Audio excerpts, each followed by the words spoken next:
El Grande Americano. Hunter Hearst Helmsley said, you know how we're going to get BC and the unit on our side? We are going to introduce a latte character. We're going to make Chad Gable a latte. Did it work? We'll talk about it. El Grande Americano. Well played, man of three H's. Well played indeed. Or was it? If this was under the Vincent Kennedy McMahon era, would we have ripped that to shreds? I remember back Kurt Angle. Kurt Angle could play a character like that very well, right? Kurt Angle would have his little banjo, his little cowboy hat, drinking his glasses of milk. We'd laugh. Because Kurt Angle could play that off. Chad Gable is a dude that can play that off. If there's anybody to be an El Grande Americano, I guess it would be Chad Gable. But I still feel a lot of fans would just rip Vincent Kennedy for that. I think there's a huge pass being given because it is Hunter Helmsley. What is not being given? No pass is being given for what he's doing with Roman Reigns, CM Punk, and Sethington Rollins. A meaningless, horrible, clunky brawl on Friday night. And then we find out that this Friday, they're going to have a contract signing. A contract signing. What the fuck? For what? There is no title on the line. And for those that say you don't have to have a title on the line to have this triple threat match or to have a contract signing or... What are you talking? Of course you do. Of course you do. This is manufactured horribly. Just a couple of weeks ago, Roman was spearing CM Punk, and all of a sudden that warrants a triple threat Mania brawl. All of a sudden, that warrants a contract signing, as if we're getting one of the biggest title matches we've ever seen. BC, this is one of the biggest matches we've ever seen. It's Roman, Punk, and Rollins. Exactly. It's Roman, Punk, and Rollins. No, for many of us, this is a weird house show match. You just take three of your biggest stars and you try to sell the house, right? Oh, they're all going to be in a match together. This is a house show. This has no meaning to it. They can try last minute to make this like a number one contenders match. Okay, then maybe you upgrade it to a Raw or a SmackDown main event if you want to add a stupid stipulation. This is dumb. Everybody knows it. The only thing worse than the original concept is how Hunter Hearst Helmsley is actually being creative with this.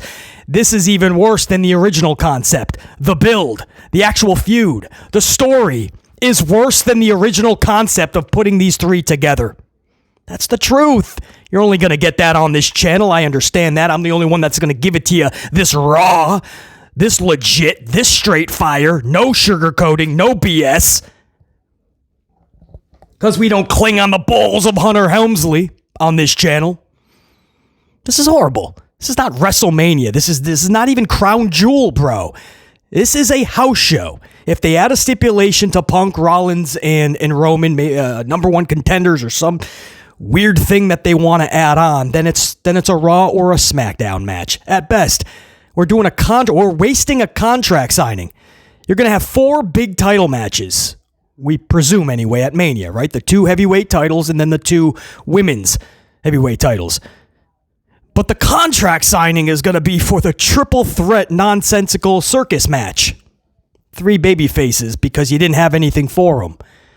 A contract signing. I can't fathom this, man. I can't.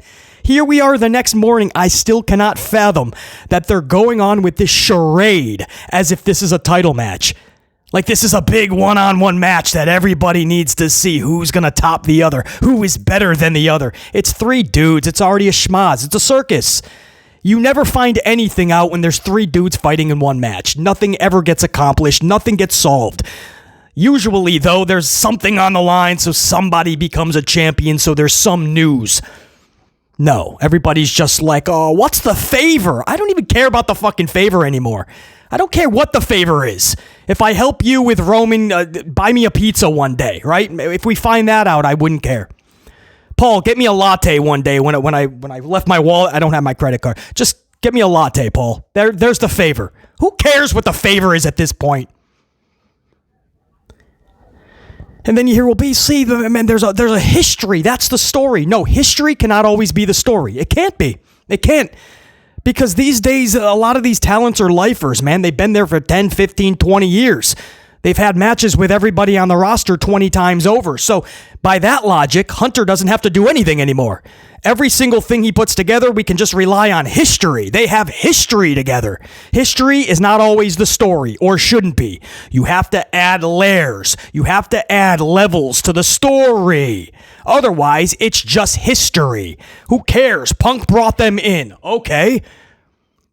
You still manufactured this weird-ass matchup just 3 weeks before Mania.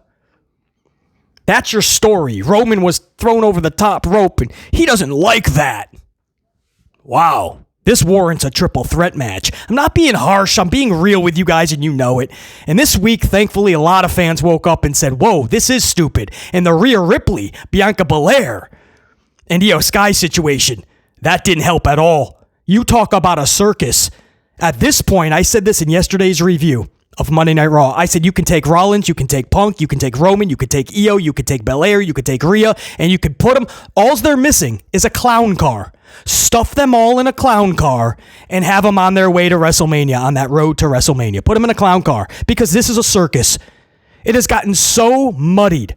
It is so convoluted that Pierce is flustered to another level on air last night. Adam Pearce is declaring that there's going to be another match, a rematch, Io versus Rhea for the title, and this time Bianca's going to be the referee. What is happening?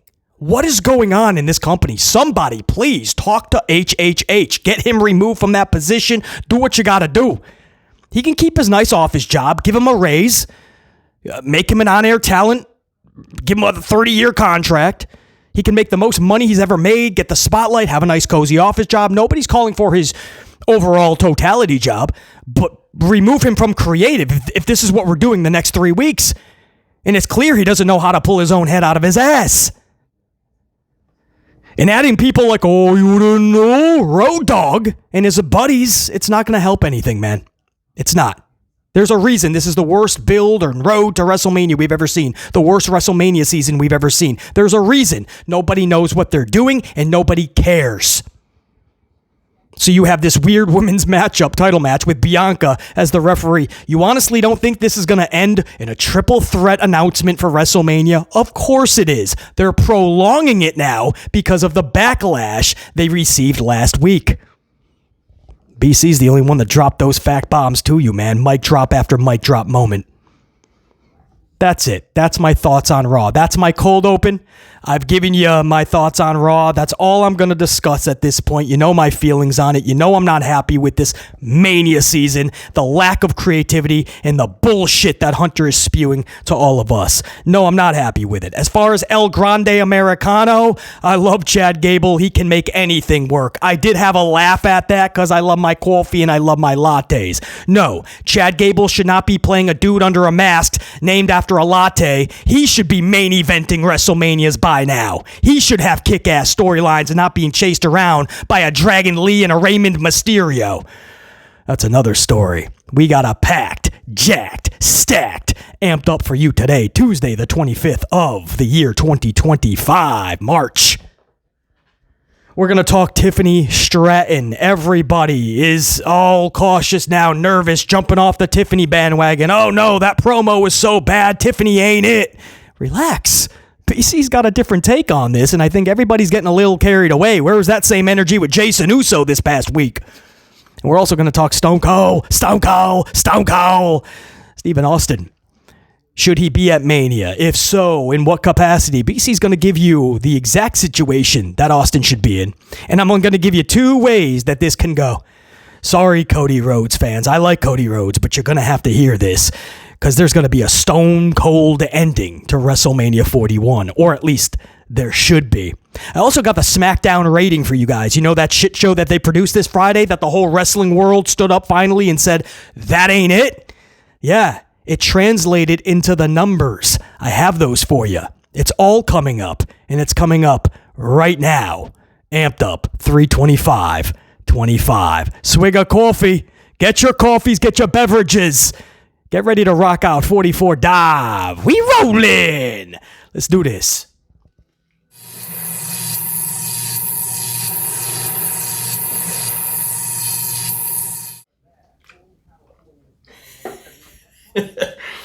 This dude had Chad Gable out there as a latte.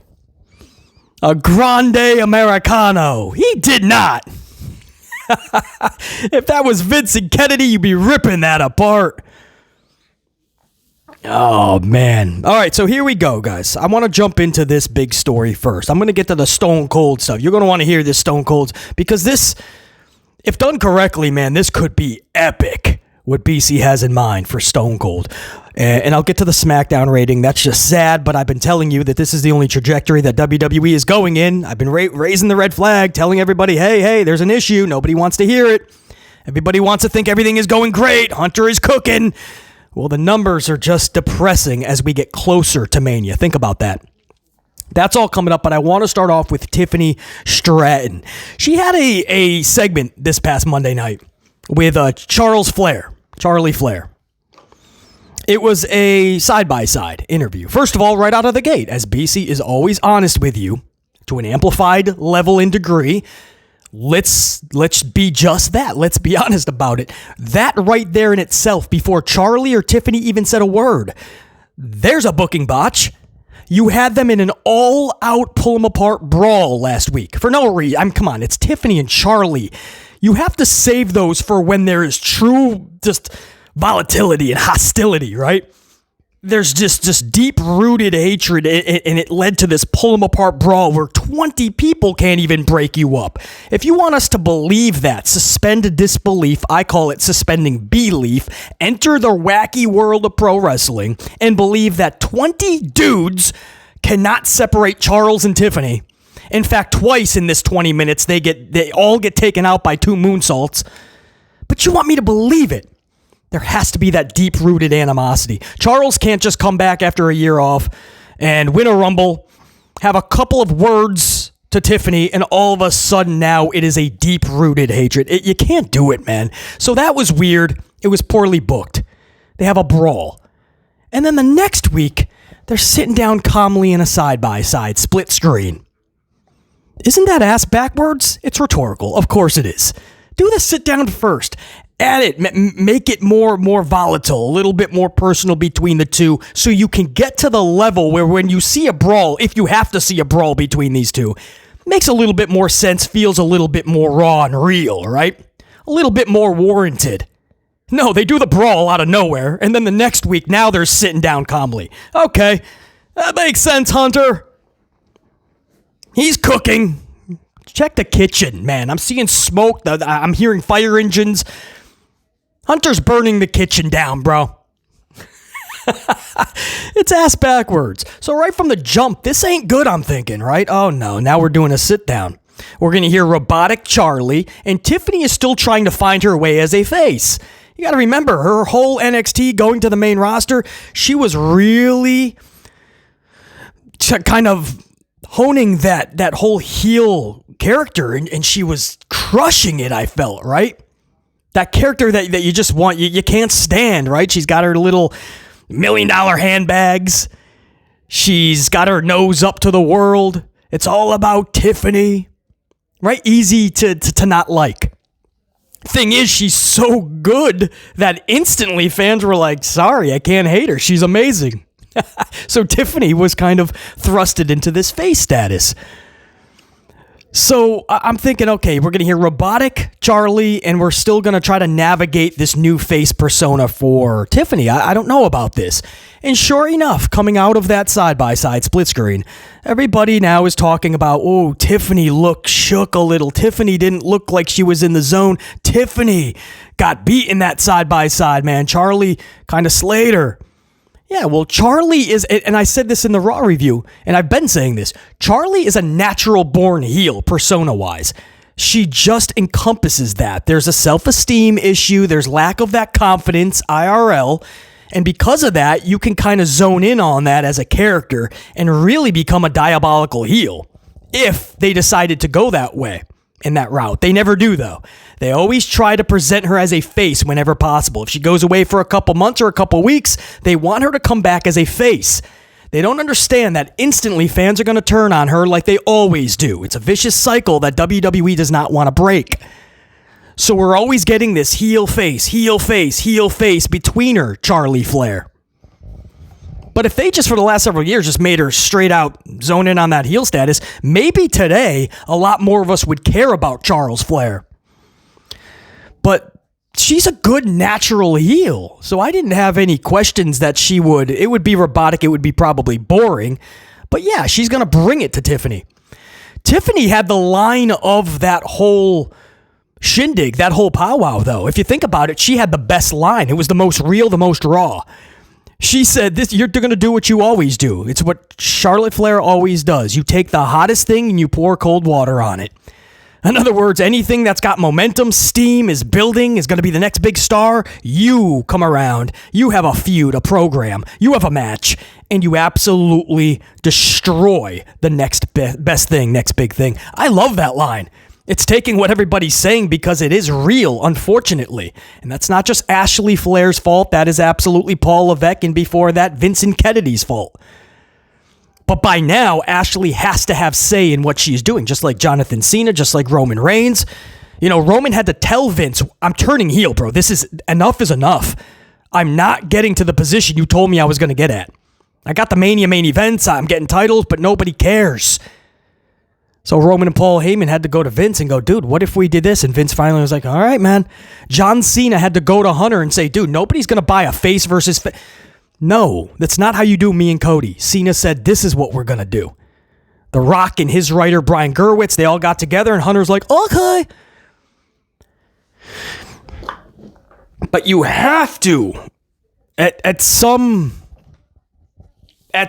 point, you have to take inventory of what you are doing. Charles Flair, for 10 years now, has been absolutely blocking the highway, so a lot of female wrestlers that could have gotten to their destination a lot quicker and a lot better way, right? No wrecks. No, Charlie blocked every lane of the highway. So I thought that was the line of the night for sure. You take everything that's hot and you pour cold water on it. But Tiffany's not even getting praised for that. She's kind of getting wrecked for not seeming confident, not really seeming or coming across like she's believing her words, not being able to rock back with Charlie fast enough or good enough. I understand all that. I also understand that she is navigated. Guys, she put everything into that heel persona. You don't realize that. So now she's switching on a dime because everybody was like, wow, you're really good, man. We want to see Tiffany. So you put her in there with somebody who's been doing this for 10 years and is a natural born heel. Yeah, it's going to be a little rough. I thought she was fine. When I'm critiquing Monday Night Raw and the 1,000 things that I have no choice but to rip apart because it's that bad, Tiffany's not one of them, bro. I totally saw what most saw, right? She's gonna get better in those areas. But some of the community, I mean, you got the Bubba Dudleys, who absolutely sounded like this is just the end of Tiffany. There's no coming back from this. It's the worst of the worst. But don't forget, Bubba has been hanging on the right tit, the right nipple of Charlie Flair since the beginning of time. Bubba Ray is attached to Charlie Flair's right nipple. Maybe sometimes in the middle of the night, he'll switch over to the left nipple. But let's be honest, Bubba is deeply rooted into whatever Charlie Flair is doing. So anything that Charlie's in, he's going to make it sound like the other person. It can't even light a candle to Charlie Flair. When in reality, I will absolutely not just light that candle. I'll light that bitch ablaze and say, whoa, look at that shining light. Look at that shining star. It is Tiff Stratton that's a better athlete. It is Tiff Stratton that gets a better reaction. It is Tiff Stratton that I'd rather see. And even as she's trying to switch to this face persona, on the microphone, it's Tiff Stratton I would rather see rocking that microphone. Yeah. So, Bubba kick rocks. Another horrible take. And for everybody that is raising a red flag and concern, this isn't good, relax. It's a promo. Maybe she'll find herself on this face voyage. Maybe not. Maybe we'll find out she was a natural born heel. It's possible. They'll find that out. You know, she became this full throttle face. I mean, she was just hanging around with Nia Jax a month ago, guys. Relax. She was still a heel a month ago. and they're throwing her right in with a woman who's been there for 10 years, has been face and heel 8,415 times. It's going to be all right. Of all the things, where's that same energy with Jason Uso? His own father is saying he's exhausted. We saw what we saw last week, so bad that they had to put it into the storyline that he botches. The storyline for Jey Uso and Gunther is Jay's botching because he's got no confidence. They're playing off of the real shit we saw last week. Nobody is really harping down on that. It's Tiff Stratton who looked shook in that side-by-side. She'll get better. Relax. If she's not your cup of coffee, that's a different thing. Then you just don't like her anyway, so you really want to rip that apart. I hear you. But if you're just concerned overall, you like Tiffany, but you're like, uh-oh, what was that? Relax, man. Think about the sitch that she was put in. And yeah, it's not the best creativity or booking to even put her in that sitch. I wouldn't have even done Tiffany and Charlie. This is not the time. She just turned face. You're throwing her in there with Charlie and you're taking her title, because that's most likely what's going to happen at Mania. She's going to lose her title already, so nobody even remembers Tiffany's title reign, because there's nothing memorable. She just won it last month, or whatever it was, not long ago, and she's already going to lose it. I would have never booked this in the first place. That's not how you propel one of your hottest superstars that the crowd is clearly loving. All of this is a mess. It starts with Hunter Helmsley. No, if you're wondering, is BC panicking over Tiffany Stratton's promo with Charlie? Not even close. She's fine, and I love me. Oh, some Tiffy-Time. Let's move on to the next story. Let's talk some SmackDown ratings. We'll get to the Stone Cold thing. I'm going to save that for last. But I want to talk a little discussion on SmackDown's ratings. You heard BC talk about how bad SmackDown was. But did that translate into the numbers? You should have known it did, because I don't bullshit you guys. I tell you the facts. Let's talk about SmackDown.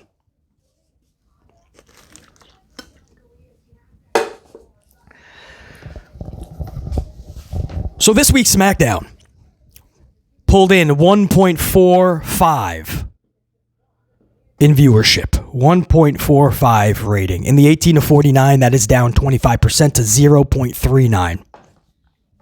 If you're wondering, that is down from a 1.57 last week, which was down from the 1.7 some odd that they pulled the 2 weeks previous, because The Rock was back. And that Rock did bring in ratings, guys. They went from the 1.4, 1.5 some odds to a 1.7. And then that audience came back the following week to see the follow-up. The one problem was there was no follow-up. To this day, there hasn't been a Rock. Elimination Chamber, that was it. So then you saw it drop right back to a 1.57 last week. 200,000 viewers said, all right, nothing more to see. And then another 100,000 plus this week said, I'm out too. Deuces, ooses, check you. So within just 2 weeks, they lost 300,000 viewers as we get closer to WrestleMania. That's not supposed to be happening. If you have a kick-ass WrestleMania season, you're supposed to be gaining viewers as you get closer. That is a horrible sign for World Wrestling Entertainment and USA, the cable station, NBC Universal Comcast, that runs the USA Network. This is really bad for them. This is supposed to be the season where you are booming. And they are going backwards at a fast rate. The road to WrestleMania, they got lost. They pulled into the convenience store to 7-Eleven. They got some Slurpees, maybe some hot dogs. Maybe they picked up a bad habit, got some smokes. And when they got back on the highway, they started going the wrong way because the numbers are going backwards. SmackDown in a whirl of shit. But so is Raw.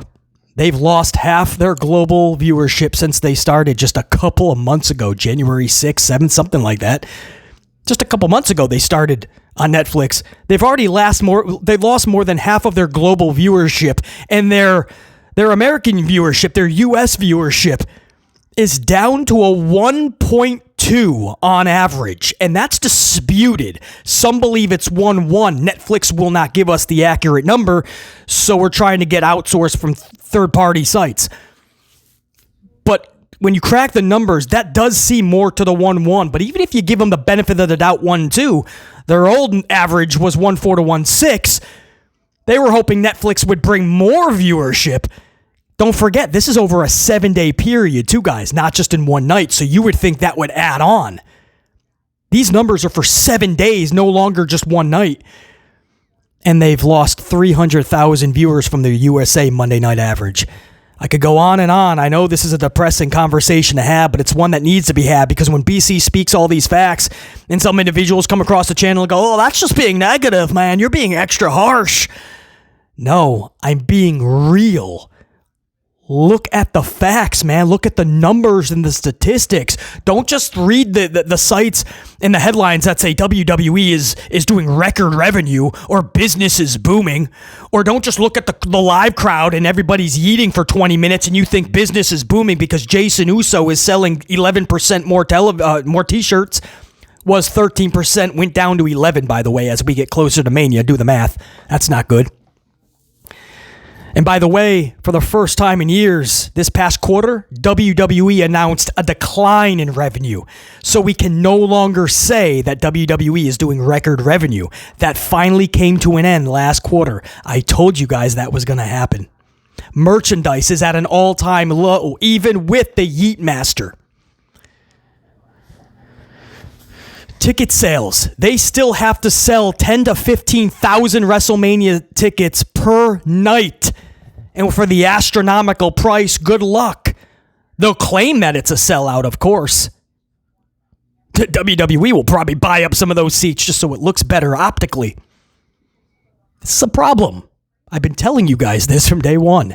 And the ratings, all of them, are going backwards as we get closer to Mania. I told you this from day one. I don't bullshit you guys, man. That's sad to report, but it has to be reported. And then we went on to the main event conversation. Stone-Cold! Stone-Cold! Stone-Cold!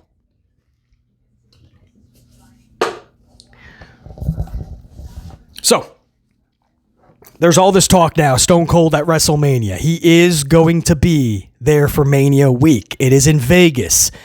I don't know if he still does, but I know he has residency in Vegas. He loves Vegas. It is always going to be a home for him. From Texas to Los Angeles, he's lived everywhere. Vegas is his stomping grounds. And it's already been announced he will be one of the headliners at WWE World and other events WrestleMania weekend.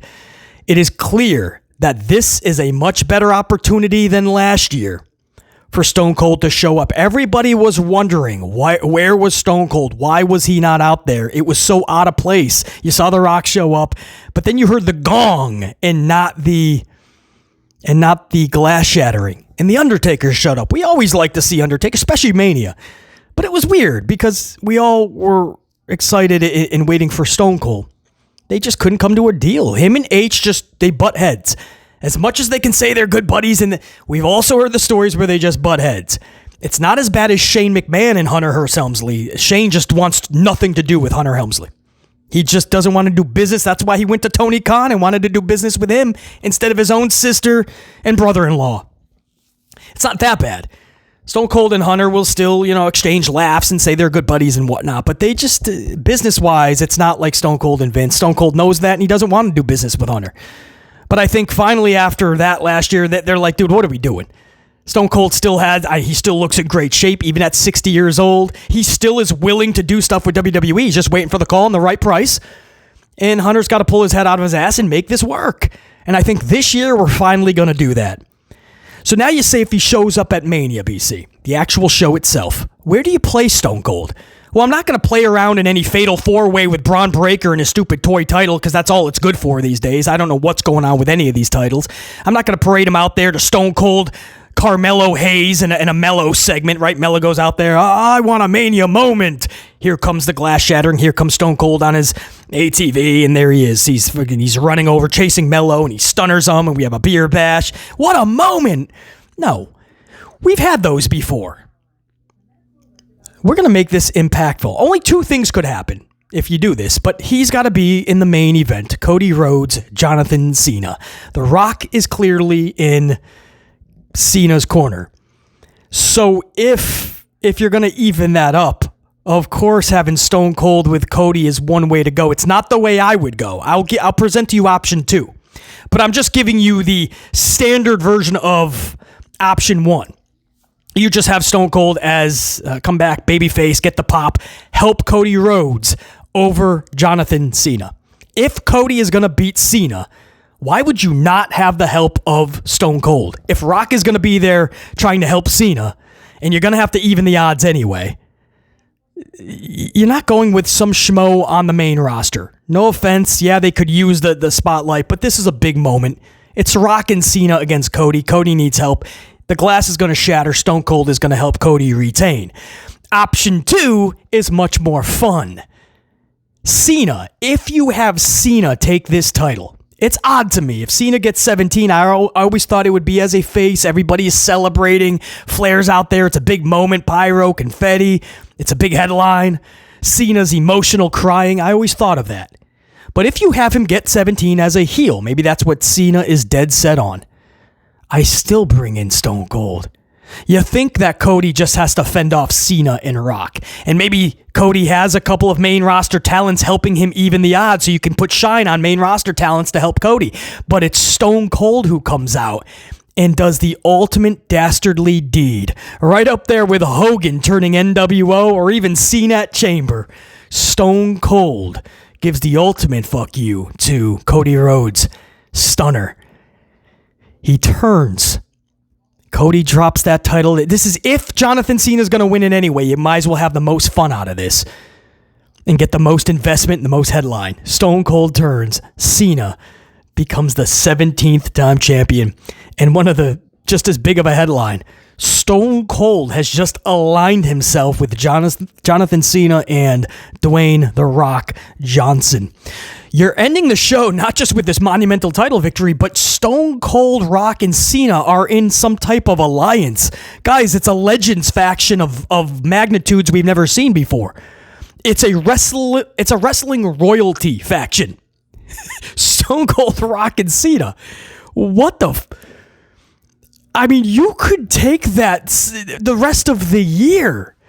Stone Cold, he does just like Rock. He doesn't have to show up every show, obviously, but you throw him a chunk of money, and in the process, you bring in one of your main roster up-and-comers. I don't know who that. I don't know if that is a Mello. I don't know if it's a Karrion Kross. I don't know if you stop having Braun Breaker be a tweener and just have him go full throttle heel instead of asking where the dogs are at so they can bark at him and he can pander. Maybe it's a Braun Breaker. But if you add a superstar or two from the main roster, they can be elevated. I remember like Evolution and Randy Orton, Batista. They got dominance from being around Hunter Helmsley and Ric Flair. It wasn't the Four Horsemen, but Evolution was pretty damn special because you had the thing of the current, the thing of the past, and the things of the future, Batista and Randy Orton. And if you have Stone Cold, Rock, and Cena helping you do that, and because all three of them are probably not going to be there every show, obviously, but you can spread them out. But the main roster stars that are working with them, they can. And knowing that that's who they're in alliance with, Rock, Stone Cold, and Cena, if done correctly, this could be hella fun, man. Stone Cold, we only get to see once every couple of years as it is. It's no harm, no foul if this dude comes back and joins this dastardly alliance of Cena and Rock. I'm just saying, if you're taking the title off of Cody anyway at Mania, why not have the most fun out of this? The biggest bang for your buck? Because the only alternative is Stone Cold is paraded out there, glasses shattering, everybody's cheering, and we have a beer bash, and that's it. I always like seeing that, but I did see that 1,000 times already. Once in a while, it's good to switch it up. This might be one of those prime opportunities. You already have this wild alliance with Rock and Cena. What if you were to add another legend to this, royalty? And all three dudes, think about this, can still kick most of that main roster's ass. Rock, look at that dude. Stone Cold at 60, look at Stone Cold today. And Cena, clearly. He's still rocking. He's in a championship match at Mania. All three of those, if you add one or two main roster talents of today, of the future, oh, bro. I'm just saying, why not get the biggest return on your investment? This is all if they're taking the title off Cody. If not, then yes, you play it safe. Stone Cold is the one to even the odds and help out Cody. You got the beer bash. Everybody's happy. We go off the air. I understand. That's the safe way to go about it. But if Cody is losing this, sorry, not sorry. Cody fans, I know that's going to be hard to watch if Stone Cold turns on him too, man, and he takes another whooping. Just keeps Travis Scott away from him. I know this is hard to hear, Cody fans. I like Cody. But that's the most fun. If he's losing his title, it's got to be in a stone cold way. And that is your Amped Up for Tuesday, 3/25/25. I appreciate you guys very much for taking some time out of your Tuesdays and spending it talking some wrestling with BC and the unit. To everybody who rocked out with BC this whole last week, what a week on the channel. A triple upload day yesterday. 2 for everybody, all my subscribers, and 1 for my channel members. It was a first hour of Raw watch along. It's on the channel for all my channel members. For my channel members, my 1 year and under, my gold card, my 1 year to 2 year diamond members, and my 2 year plus VIP golden coffee club members. You guys, the utmost and the highest of salutes. I appreciate your support to this channel so much. Free of charge, just smashing that up. Hopefully you guys already did that. I do appreciate that. Helps the algorithm, helps support the channel. That's all I got for you now. But tomorrow, same, I don't know about the same time, but same place, the Amplified channel. Come right on back. Another amped up, brand new, with a whole lot of good discussion. BC in the unit for now. Until next time, and there will be that next time. Top guys, we are out. That's right, Dax. 44 dive. That's a wrap. BC saying, salute. Check you.